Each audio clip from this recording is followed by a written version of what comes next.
You've been calling for the resignation of Shafiq ever since her hearing on Capitol Hill way back in April. What precedent does her resigning set for the new semester coming up on September 3rd? I think they get started. This was very close to the start of the year. Well, this was long overdue. She should have resigned immediately during the height of those protests back in April and May.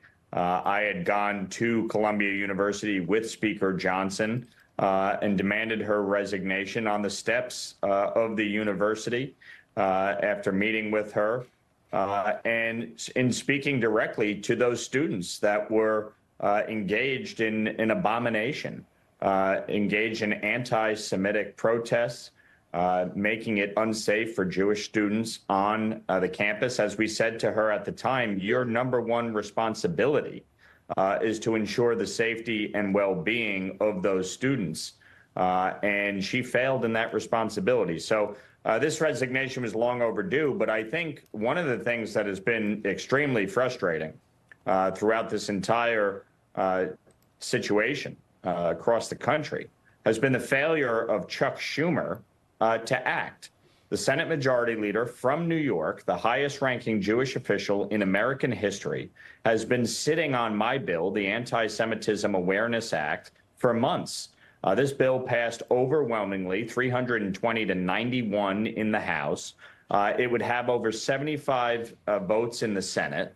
And what it would do is codify President Trump's executive order from 2019 into law, requiring the Department of Education to use the IRA working definition of anti-Semitism for all Title VI violations of the 1964 Civil Rights Act. And that's what we've seen on these college campuses with this rank anti-Semitism that these universities have failed to act on. And as we approach the new school year, my concern is that these protests are only going to, return once again. The conflict in the Middle East is growing, not getting better.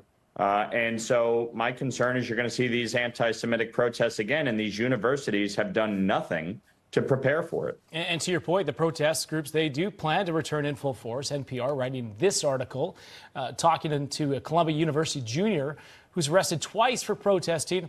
Her saying, quote, "We are not going to just be copying encampment. We will be doing whatever actions we choose, escalations, if that's necessary. We will do what is necessary." How concerning is it for the Jewish students going back to this hostile environment? I think they should be very concerned, but I think these universities have a responsibility to crack down on it immediately.